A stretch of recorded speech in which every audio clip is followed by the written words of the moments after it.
Om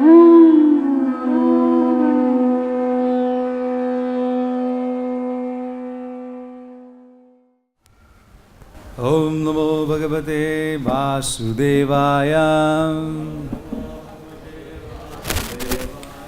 Om Namo Bhagavate Vasudevaya. Om Namo Bhagavate Vasudevaya. Reading from Srimad Bhagavad-Gita, chapter number 4, text number 29.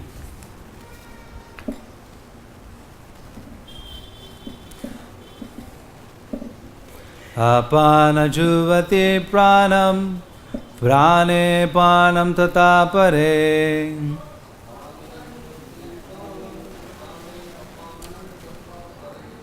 Pranapana gatirudva, pranayama parayana.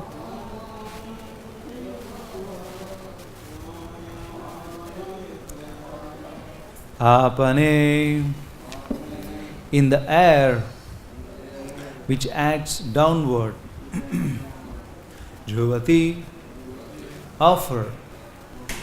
Pranam, the air which acts outward. Prane, in the air going outward. Apanam, the air going downward. Tata, as also. Apare, others. Prana, of the air going outward. Apane, and the air going downward. Gati, the movement.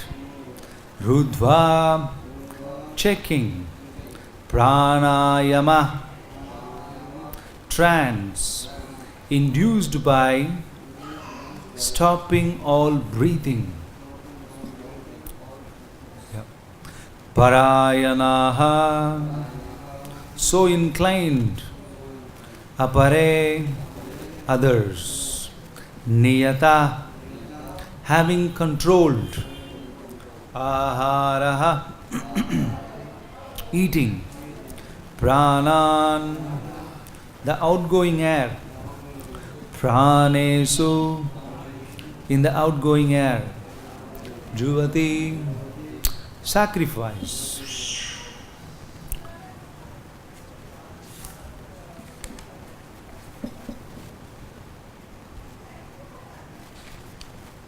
Still others who are inclined to the process of breath, restrained to remain in trance, practice by offering the movement of the outgoing breath into the incoming, and the incoming breath into the outgoing, and thus at last remain in trance, stopping all breathing. Others curtailing the eating process.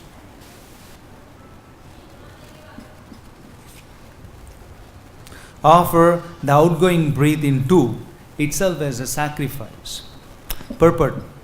The system of yoga for controlling the breathing process is called pranayama. And in the beginning, it is practiced in the hatha yoga system through different sitting postures. All of these processes are recommended for controlling the senses and for advancement in spiritual realization. This practice involves controlling the airs within the body so as to reverse the directions of their passage. The apana, air goes downward, and the prana, air goes up. The pranayama yogi practices breathing the opposite way until the currents are neutralized into purvaka or equilibrium. Offering the exhaled breath into the inhaled breath is called rechaka. When both air currents are completely stopped, one is said to be in kumbhaka yoga. By practice of kumbhaka yoga, one can increase the duration of life for perfection in spiritual realization. The intelligent yogi is interested in attaining perfection in one life without waiting for the next. For by practicing in Kumbhaka Yoga, the yogis increase the duration of life by many years. As a Krishna conscious person, however, being always situated in transcendental service of the Lord, automatically becomes the controller of the senses. His senses being always engaged in the service of Krishna, having no chance of becoming otherwise engaged. So at the end of life, he is naturally transferred to the transcendental plane of Krishna. Consequently, he makes no attempt to increase his longevity. He is at once raised to the platform of liberation. As stated in Bhagavad-Gita 14.26, Mam chayo vibhacharena bhakti-yogena sevate sagunan samatitaitan brahmabhuyaya kalpate. One who engages in unalloyed devotional service to the Lord transcends the modes of material nature and is immediately elevated to the spiritual platform. A Krishna conscious person begins from the transcendental stage and he is constantly in that consciousness. Therefore, there is no falling down and ultimately he enters into the abode of the Lord without delay. The practice of reduced eating is automatically done when one eats only Krishna Prasadam, or food which is offered first to the Lord. Reducing the eating process is very helpful in the matter of sense control. And without sense control, there is no possibility of getting out of the material entanglement. Om Jnanat Mirandasya Jnananjana Salakaya Chaksharanmilitam Yena Tasmai Shri Guruve Namaha. Nama Om Vishnupadaya Krishna Prasaya Bhutale Srimate Bhakti-vedanta Swami Nidhi Namine. Namaste Saraswati Deve Gauravani Pracharine Nirvishesha Shunyavadi Paschatya Desatarini. Jai Shri Krishna Chaitanya Prabhu Nityananda Shri Advaita Gadadara Shivasadi Gaur Bhakta Vrinda. Hare Krishna Krishna Krishna Hare Hare Hare Rama Rama Rama Hare Hare. Shri Krishna ki. Thank you. So in the purport, Srila Prabhupada, the first half, he talks about the Ashtanga Yoga as it is translated here by him, by his divine grace. And the other half, he explains about the bhakti-yoga. And we see that, I felt there's a lot of difficulty in understanding the air going inward and the air coming outward. And it's too much technical details. And just to understand it was very difficult. And to practice that would be even more difficult. Isn't it? Impossible. It's true. That's why here Prabhupada talks in his lecture when he gave on the same text. He said that the whole aim is to purify yourself, and go back to Godhead. You practice yoga. What is the purpose behind it? Think of Krishna, serve Krishna, worship Krishna. Yeah, exactly. Ultimately, to purify yourself. That's why it is said here, sacrifice. So much of sacrifice it's talking about. In the previous verse, it talks about the sacrifice of the sense objects, which is touch, form, taste, smell, What else? The fifth one? Here. Hearing, sound. So it talks about sacrificing the sense objects. It talks about the sacrificing this and sacrificing that. Why? So much about sacrificing, giving up. By holding it, it contaminates you. By giving up, it purifies you. Isn't it? You don't know? Govinda Bhashya? If you do it for Krishna, it's okay. Of course. By giving up, Krishna says that yagna dana tapasya karma pavanani manushinam. Even if you are not a devotee, if you start doing a yagna, dana, tapasya, it purifies you. That's what Krishna says. Even it purifies the great souls. It's always like that. The more you give up, the more you become pure. The more you hold it, it becomes a bondage. That's why one has to practice giving up. As a grahastha, he gives up, gives in charity, in sacrifice. He invites people, he serves them food, and he gives them donation, and also he takes care of the poor animals in the street. He gives them some like Panchagoda Prabhu, every day he gives the snack for his dogs, which is in the door, next door. They keeps coming, the dogs keep coming, he serves the dogs. Yeah. And also we see in our family traditions, in the early morning, the ladies, they go out. The day before, they have the leftover food. They take out all the food which has been left over, they cook and eat. And by the night time, something is left over always. So the next day in the morning, they go out, and they call all the birds, they make sound. Ka, ka, ka, ka, ka, ka, some kind of sound. Call the dogs, call the little animals here and there, and then they start giving them. Taking care of the poor animals. Sacrifice, giving up, and sharing what you got. And giving up your accumulation, giving up your money. And isn't it Vrindavan Bhashya? Giving up your iPhone sometimes, and your Bose speaker, You got it back. So the more you give up, you become a free person, and it makes you happy. Ultimately, the yoga process is to make you happy. This is the connection, that the more you connect yourself, which means connecting with Krishna, means you're giving up other things. And that makes you happy. The process itself makes one happy. Because the spiritual life is like that. The more you closer to Krishna, the more you become a happy person. Because there are no worries. All the worries come from the sense objects only. Krishna says that, the senses and the sense objects get together. That's the birthplace where all the miseries comes out. Isn't it? You are too much attached to your iPhone X, and one fine day, you lose it. That attachment brings you so much pain.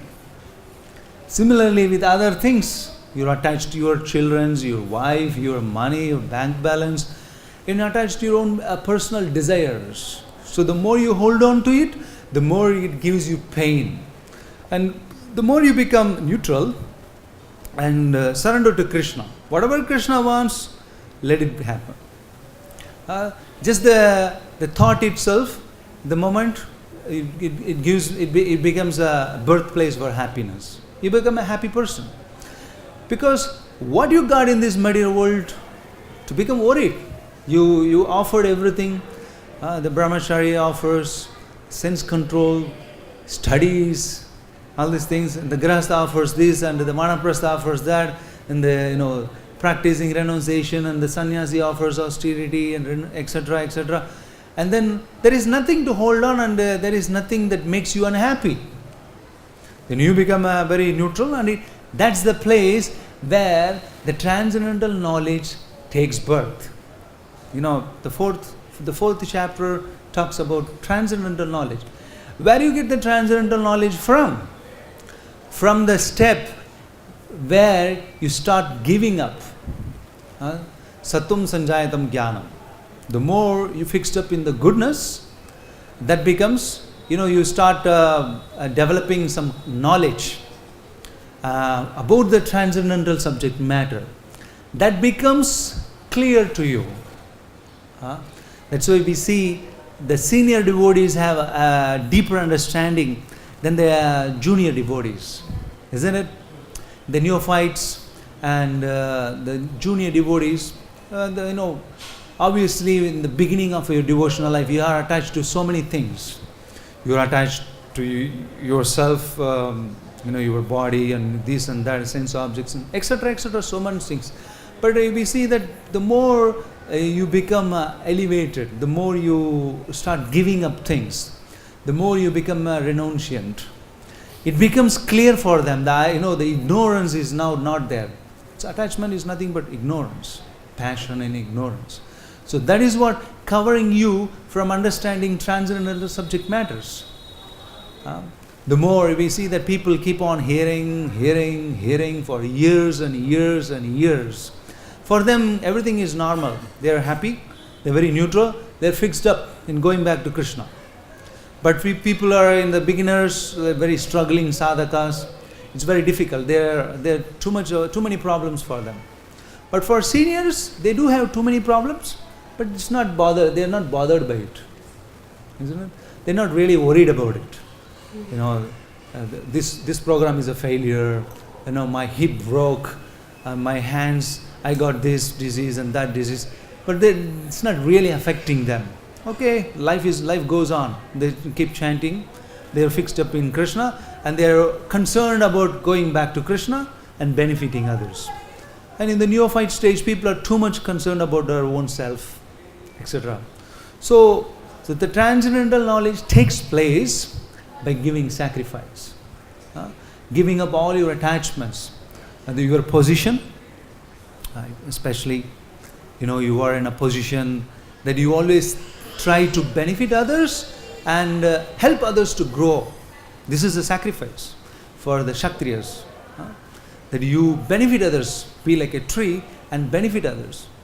By doing that, it elevates you to the mode of goodness, and from there it's easy to understand and grasp the transcendental subject matter very clearly. And you it becomes very clear to you what Shastra talks about. That's why we see every time we read Bhagavad-Gita, we get something new, isn't it? Did Prabhupada said that? Oh yeah. Even after 20 years of hearing something new, you keep on hearing. Because the more you become purified, the more and more things becomes clear and clear and clear to you. It is said that on the other day I quoted that shloka, that until you reach that stage that you see yourself as Atma, that's the purest platform, that you see others and yourself as a spirit soul. Now you understood that you are in a perfectional stage. And Prabhupada talks about that's the transcendental stage, that you see yourself that you are a spirit soul, because there is no attachment to the objects. You sacrificed it. Sense objects has been sacrificed, and then nothing else is left over. Once you sacrifice the objects of the senses, touch, form, smell, taste and sound, there is nothing else to be attracted. And now it becomes very clear for us, and it's very easy for the person to practice spiritual life. And that's why also Prabhupada says here that the whole aim of all these technical details here is just for one object behind all these things, is to go back to Krishna, purify yourself.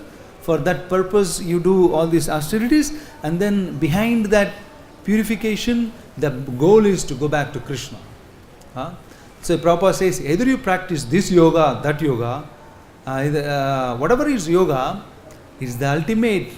Our aim is to go back to Krishna.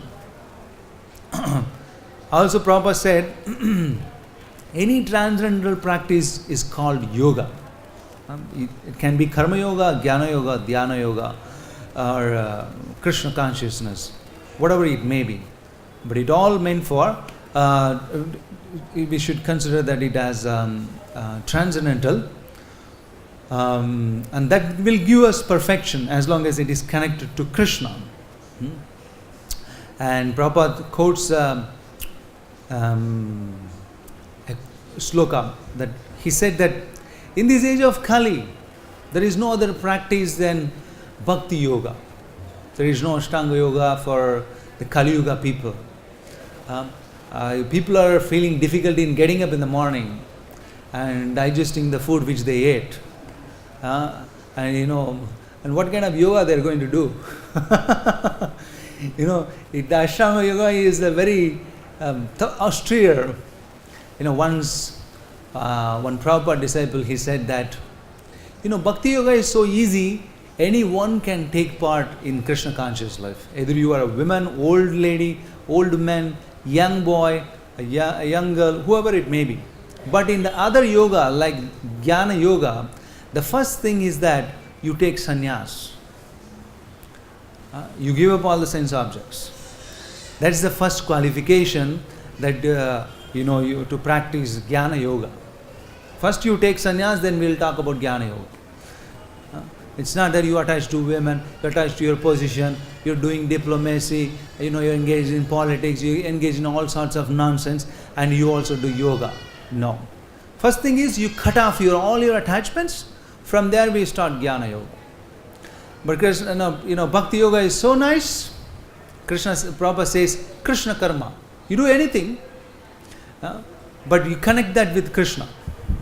You make garland, you are cooking, you are doing a business. Connect everything towards Krishna, and it becomes Krishna karma.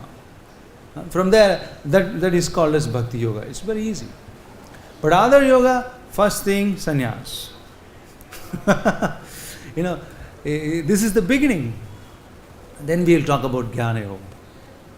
So it's not good. It's not that easy, all the other yogas. That's why Prabhupada says, in the age of Kali, there is no other means, no other means, no other means.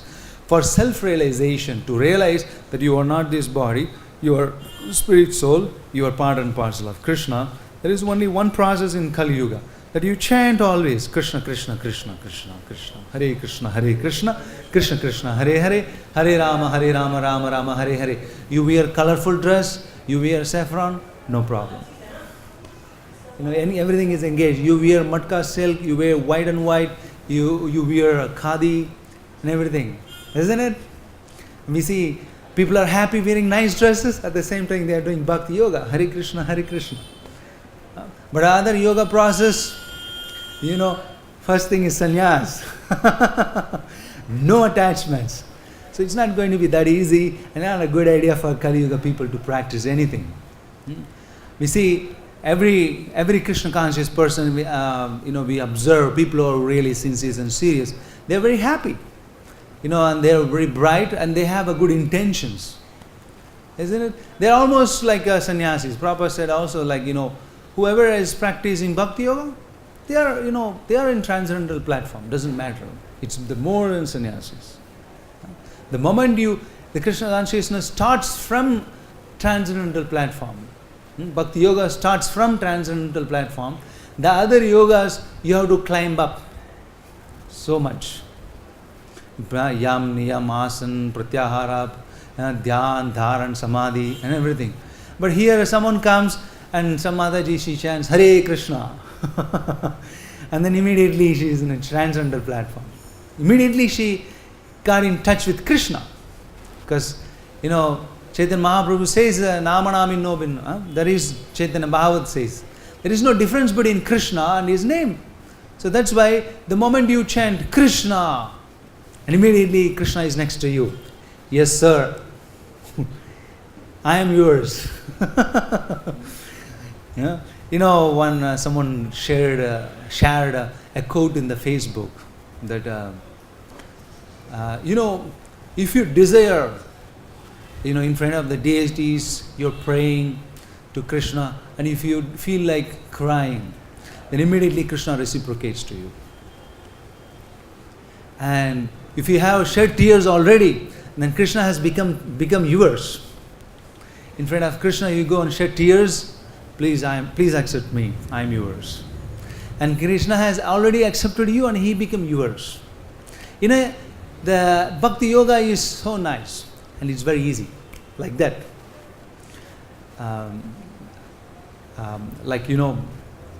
We see that even Bilva Mangal Thakur, Prabhupada says he lived in Vrindavan for 800 years. And Prabhupada said that through his mystic yoga practice, he didn't leave his body.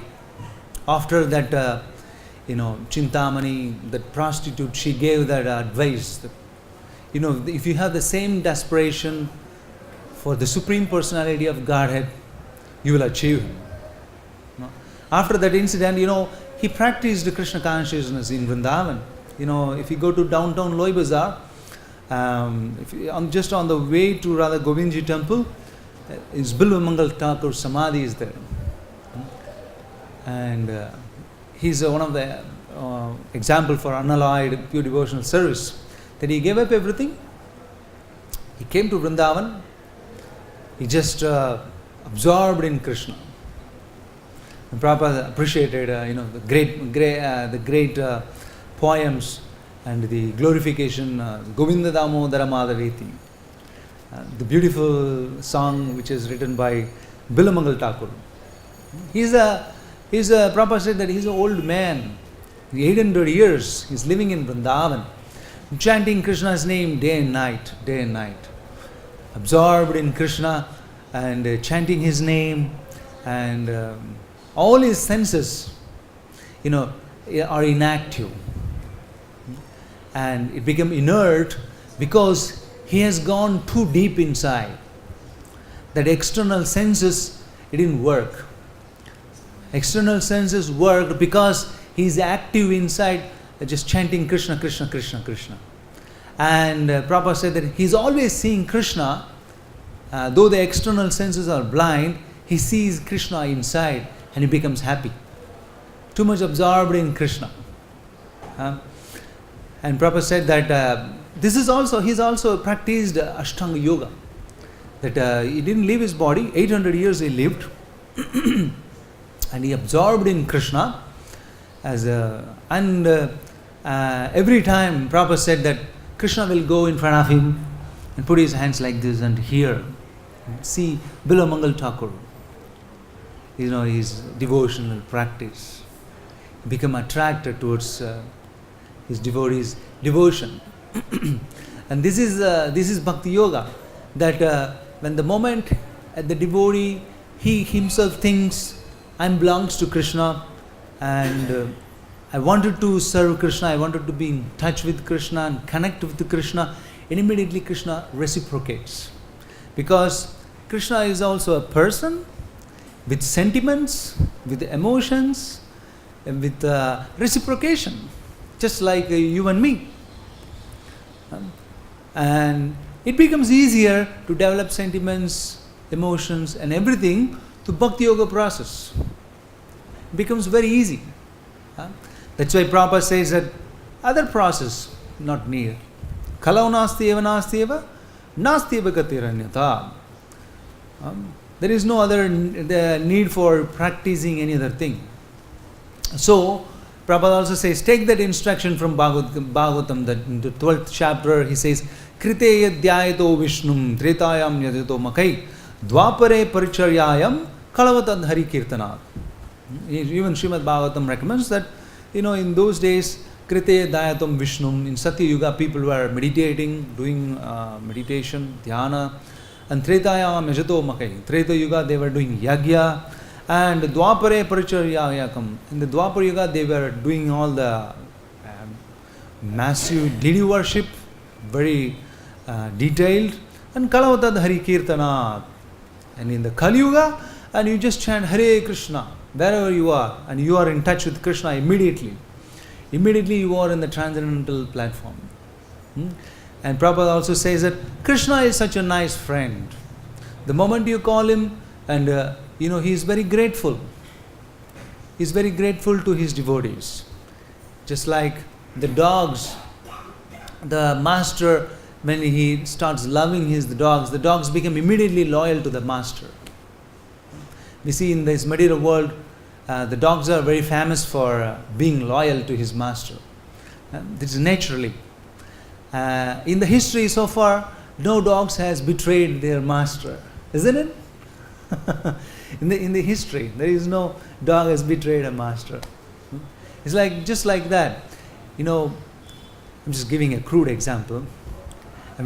Krishna is similarly immediately becomes grateful for people who chant his name, because we see always the devotees chanting 16 rounds, trying to follow 4 regulative principles, making garlands, cooking, constructing, painting, and doing worship, and etc., everything. And so much they are endeavoring to the level best to please Krishna. And Prabhupada said that, this Putana, this lady, the demoness, she went to Krishna smearing poison on her breast to feed Krishna with poison. Her intention was bad. He was trying to kill Krishna. She's a demon. But still Krishna, what did he do?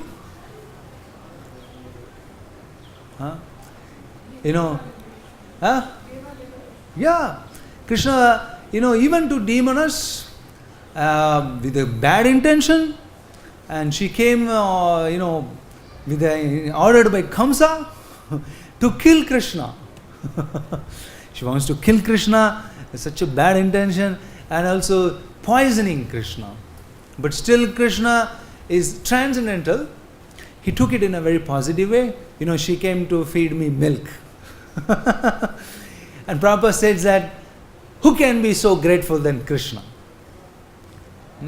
Someone comes to you to give you, poison you, and kill you, and will you become grateful to him? You want to be grateful? No one will become grateful in this material world if someone wants to kill you, and someone wants to poison you, and someone has any bad intention. What to speak of all these things? People, if they don't even respect you, if they have a little negative thought about you, people, they don't relate with you. We don't even wish good for others, to such people. If they are not of a good attitude, if they are not good with you in terms of relationship and etc., we don't even wish them good. What to speak of being grateful to them? But Krishna, Prabhupada said, is such a nice God. Nice friend. He actually says he's such a nice friend that one should take the opportunity to make friendship with Krishna. Such a nice person that one should try to develop friendship with Krishna. Prabhupada said that even after trying to kill Krishna, Krishna says that I am very grateful to you. You came to me to give milk. And Prabhupada said that he is the best friend. Who can be the best friend for you except Krishna? That's why Prabhupada said that in life, humans are rational animals. And as a human, everyone likes to be loved. Everyone wants love. They wanted to love others, and they want to be loved, and they wanted to have friendship with others. They want a friend. They wanted to joke with others. They wanted to talk with others. They wanted to relate with others very intimately. Isn't it? This is this is the nature of a human psychology. And Prabhupada said that this is nature. And why don't you accept Krishna in your life? He's such a nice friend that he's grateful even to the demons, that he gives them liberation. And not only that, he makes them to the level of Mother Yashoda, that she's my mother too. She takes them all, Krishna takes them all the way to Golok Vrindavan. And Prabhupada says that, can you imagine how Krishna is so grateful to you? And Prabhupada also says that, our devotees chanting always Krishna's name. Imagine how Krishna would be grateful to you. Every day you are trying to remember Krishna, you chant Hare Krishna, and then you sleep. Still, you try your level best. But you see, that comparison is that even Krishna is grateful to the demons, and what to speak of devotees who try the level best to chant Krishna's name. year after year after year after year, they come for Mangalarati, they're already turned old, worn out, the body is not working. Still, they're trying their level best to come and see Krishna in the DD form. They're trying to chant his name and preach Prabhupada's mission. Prabhupada says, how much Krishna will be grateful to you? You are so honestly, sincerely, you're chanting his name. When Krishna made the demons, liberated demons and accepted them, as one of the family member, then how much Krishna will be grateful to the devotees who try become sincerely chanting Krishna's name always.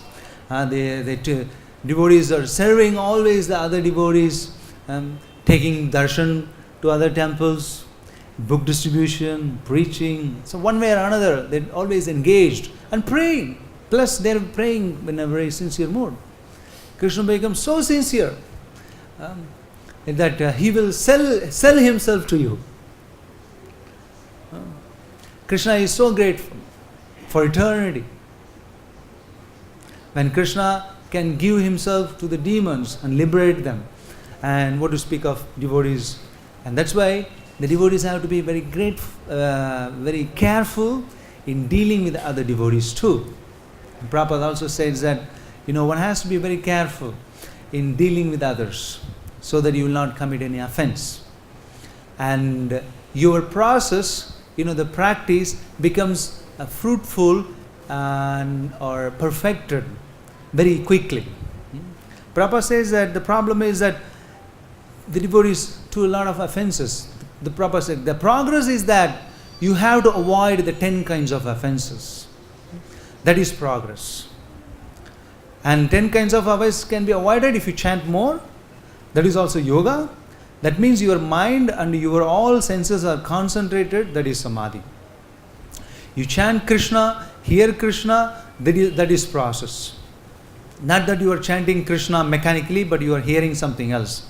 This is inattention. That is offense. It will take some time. If you chant offensively, then it will take some time. And Prabhupada further says, that means chanting, you will come to the stage of offenseless platform, but why don't you try from the beginning? But we want quickly to be perfect. You're practicing 5 year, 10 year, 15 year, 20 year. Why you are not becoming perfect? The moment you chant Krishna's name, you are immediately in touch with Krishna. But you are not practicing perfectly, offenselessly, and due to that, it's taking longer to become perfect. So Prabhupada says that your focus should be to become offenseless, then Krishna can reciprocate with you quickly. Prabhupada says this is the technique. The moment you become zero offensive, then immediately the process works effectively. This is what Prabhupada says, that it becomes effective.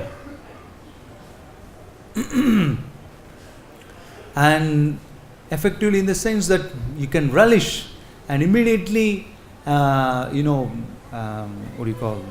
people can develop all the qualities of nishta, ruchi, asakti, etc. And Prabhupada says that he talks about unalloyed devotional service. That's why Prabhupada said you should read my books more and more and more, so that you become as serious in Krishna conscious life.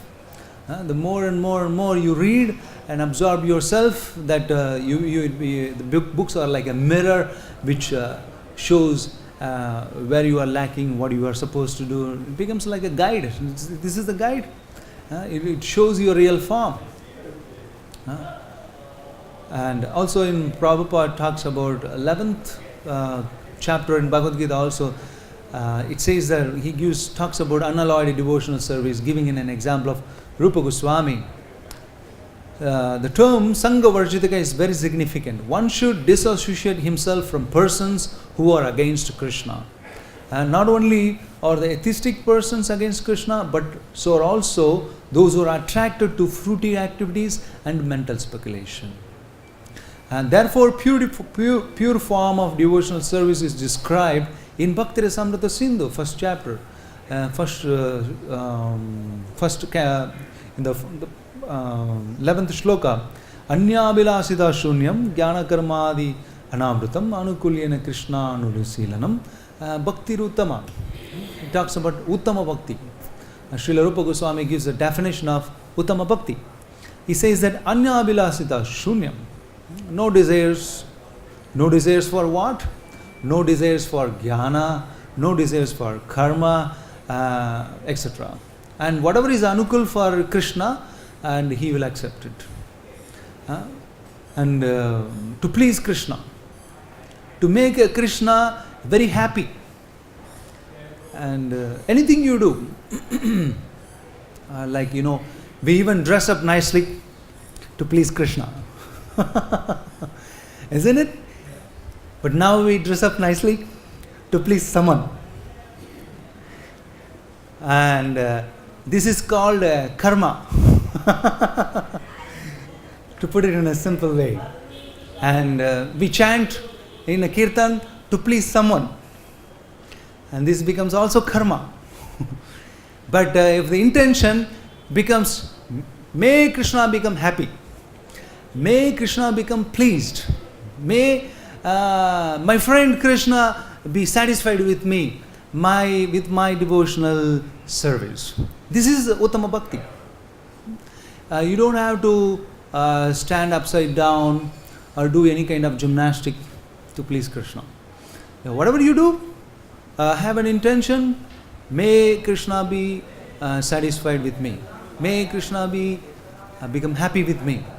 Even we, in the bhakti-yoga process, we engage every activity. Even taking bath to please Krishna.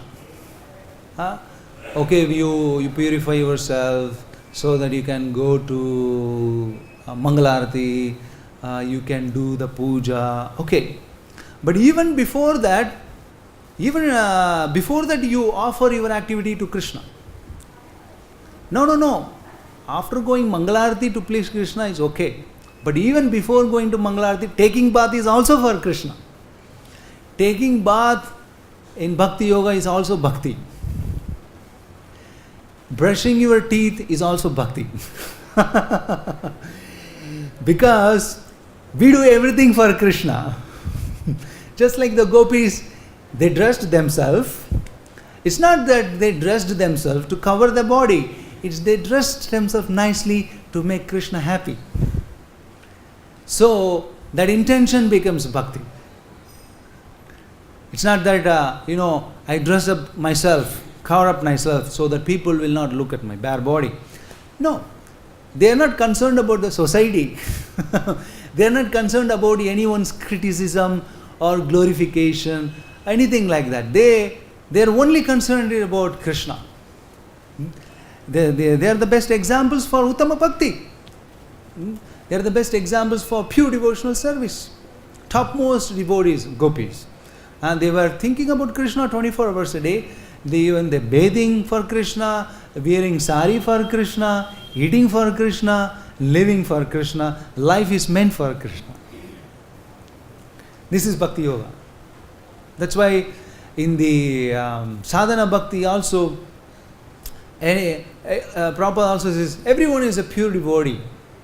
Whoever does Bhakti Yoga is pure devotee. Because Bhakti Yoga means you connect yourself with Krishna through Bhakti. What is Bhakti? Bhaktyamam abhijanati yamanjasasmi tattvataha. Krishna says that, through only Bhakti you know me. And the Bhakti is to offer intention. Intention to please Krishna is Bhakti. You sit here to hear Bhagavad-Gita to please Krishna. This is also Bhakti Yoga, to sitting and hearing. We engage everything in Krishna's service. The cameraman, he's also doing pure devotional service. He fixes the camera for Krishna. He shoots the camera for Krishna. Everything is for Krishna. We even buy an iPhone for Krishna. The best thing, we want to engage everything best in Krishna's devotional life, isn't it? Utility is the principle. And so devotees have a good opportunity to anything, engage in Krishna's service. We eat nice food. Prabhupada said that don't worry about sense control. You bring all the nice food stuff, offer it to Krishna, and take everything, put it in your plate, and eat everything. This is bhakti yoga. We are not here to, put the leg up, put the leg down. This kind of yoga is not necessary. This is too much austerity. Prabhupada said, bring nice halwa, make nice chocolate, make nice ice cream, and everything. Put strawberry in that, put cranberry in that, and what else? Govinda Vash? Oh yeah, cream, butter, this, that, everything, and offer nice, just like that the Madajis from the bakery.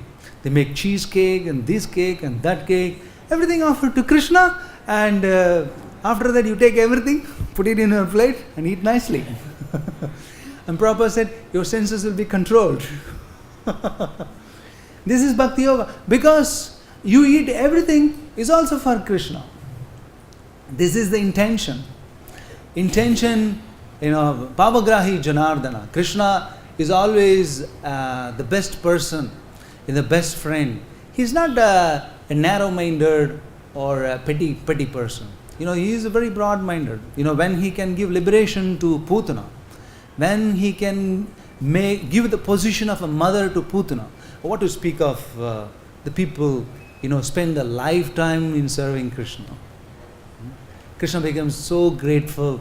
And Prabhupada said that, he can be your best friend. You can talk to him, you can joke with him, you can put your hands on him, and he can be the best friend. And we see always Krishna is with his friends and the cowherd boys. They're super happy. This is so bhakti yoga process. It's transcendental platform.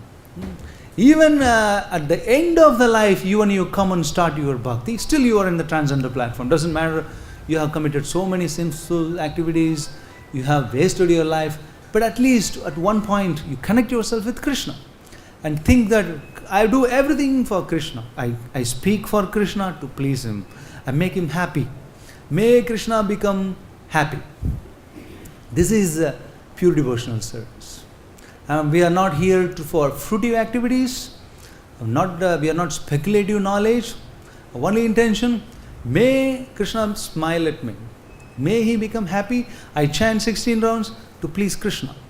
I sit in class to please Krishna. I dance in the kirtan to please Krishna. Even I relate with others, preaching, book distribution, making temples, making disciples, and everything is Krishna. May Krishna become happy with me.